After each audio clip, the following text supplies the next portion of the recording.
First of all, one should bear in mind that the MNLF and the Bangsamoro struggle were not intended for any specific sector of our population.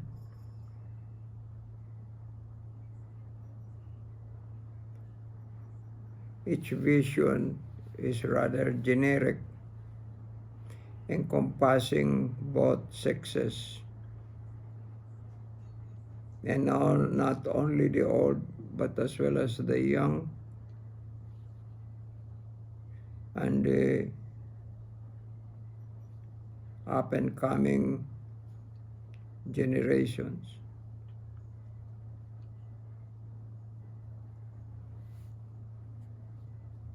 Certainly, our women folks must have realized that the MF leadership has never discriminated against our women sectors. In fact, true to our tradition, our freedom fighters have always been ready to offer their services and their lives for the protection of our women. And not only our women, but our children, because our women are the closest to our children, because they are the ones who are responsible in rearing them for the future role in our society.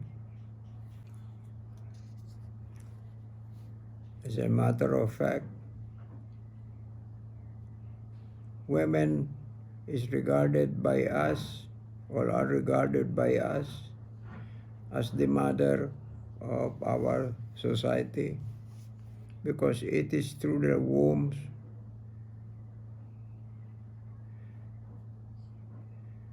that new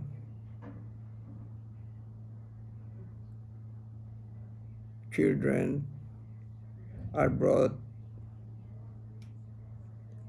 up in our society to replenish whatever have been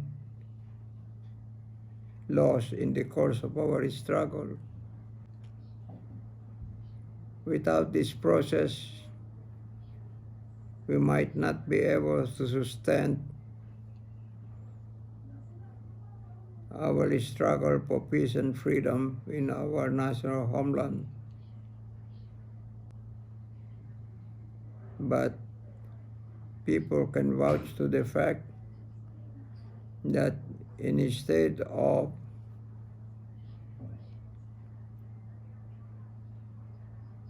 becoming weaker numerically, MNLF has been growing much more in number.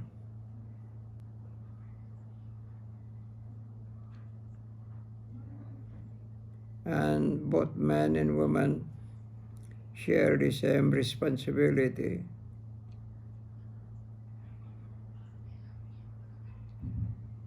Of ensuring the ultimate success of the Bangsamoro struggle, or Jihad fi sabilillah, regarding the role of our women in the war against Spanish aggression. And one such impression was to the effect that the Moro women were just as brave as their men, and at times they are much more capable in managing institutions of governance.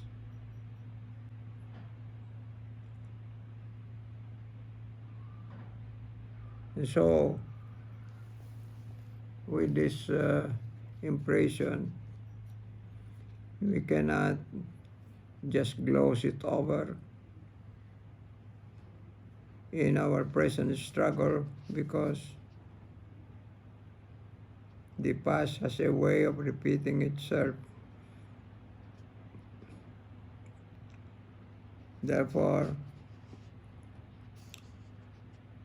we should maintain our posture that women and their men share the same responsibility in helping ensure the ultimate success of our set goal, which is to bring about durable and lasting peace under an atmosphere of genuine political freedom. Now, in our case today, when both men and women are exposed to the educational opportunities in society, the role of men and women usually are blended together, and the distinction becomes a little bit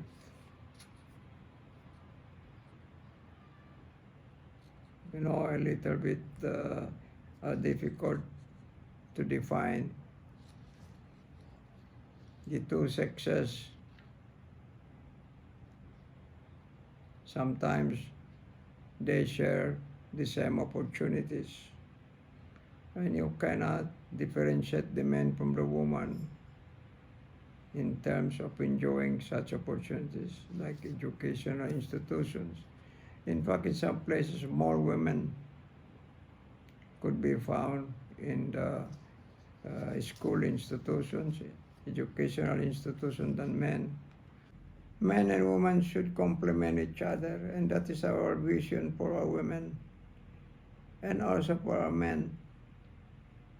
The two should collaborate harmoniously for the happiness of the children, of the family, and the larger society. Now, as regards the opportunities, of course, MNLF is always concerned with its humanitarian responsibility. So MNLF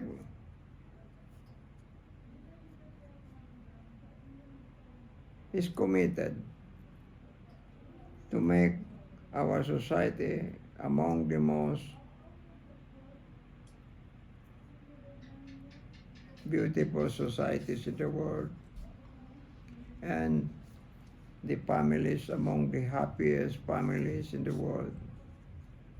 But of course, all of this depends upon the kind of economic and financial institutions available in society. That's why right now, for instance, I have this idea which I am nurturing silently in my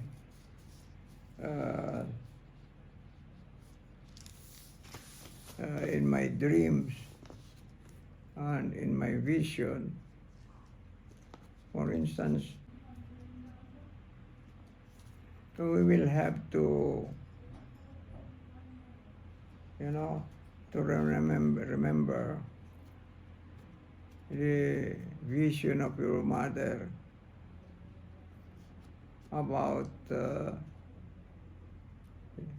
welfare of the children and the woman.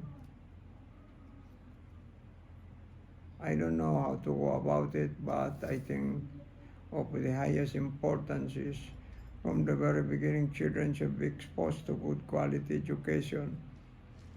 That was the vision of the mother, and we must redeem that vision in our lifetime.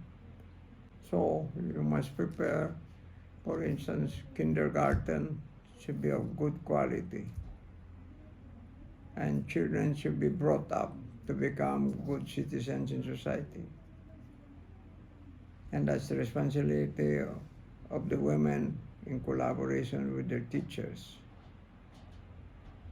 But some kind of institution should be, should be created to carry out this dream for our children, our women, and for our society as a whole. Anyway, nothing is final until we can come up with something that would enable us to implement our dreams for our people. Our people have suffered too much in the course of the struggle. And once the struggle bears fruits, then it would be the right time for us to create the necessary condition so that other people can say, well, they tell themselves, this is the payment for the great suffering we had encountered.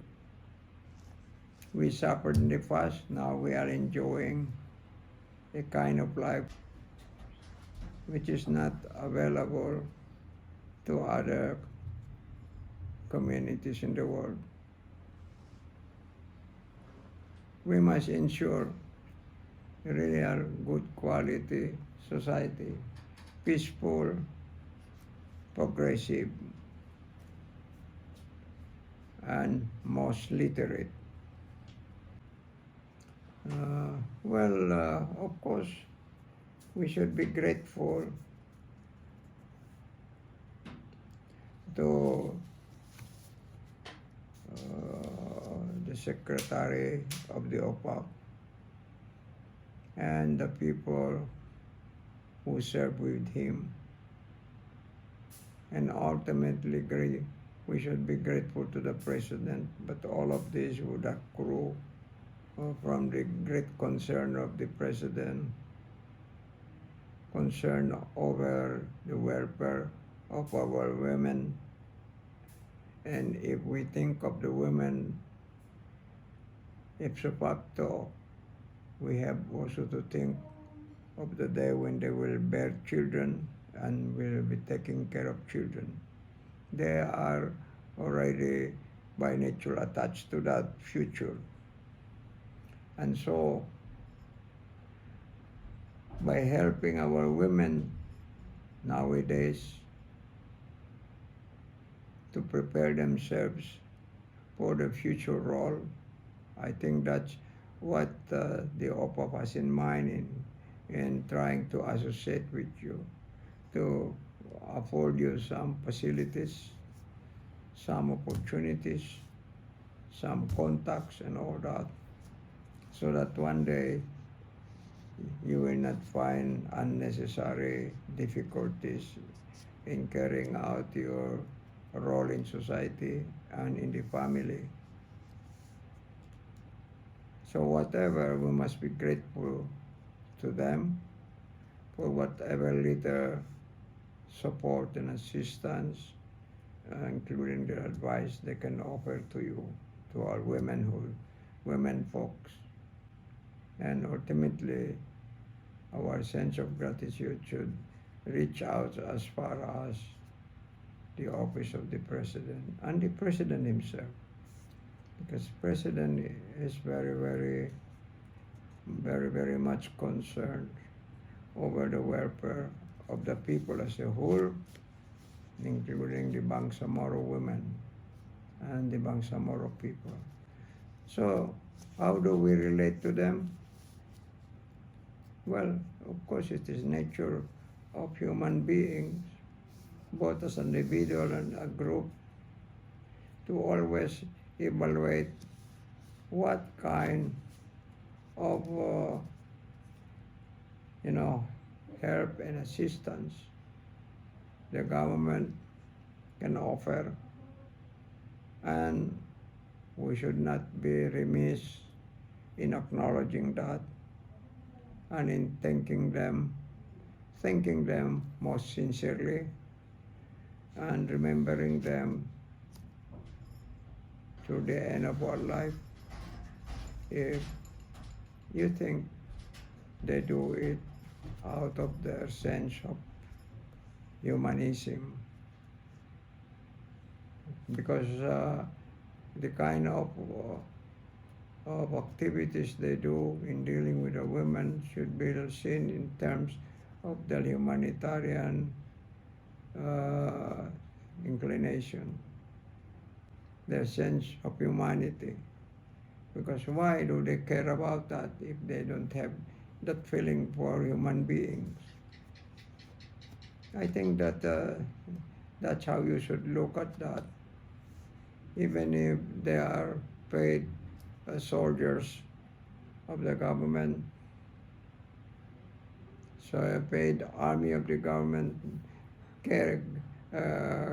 catering to everyone in society, still you cannot separate their humanitarian concern from their official functions. You must always thank them for their humanitarian contribution to our people and society, apart from their function as member of the government institution. So, for instance, this is the first time under General Galvez that the office of the president have been so concerned with everyone in society. This one is because I've been dealing with them for so long, but this is unprecedented. Question is, why in the past they never indulge in this kind of activity? So there is a kind of differences here between those in the past and those in the present. What is the difference? Their sense of humanity and inclination to render humanitarian assistance and support. Wabillahi taufiq wal hidayah. Wassalamualaikum warahmatullahi wabarakatuh.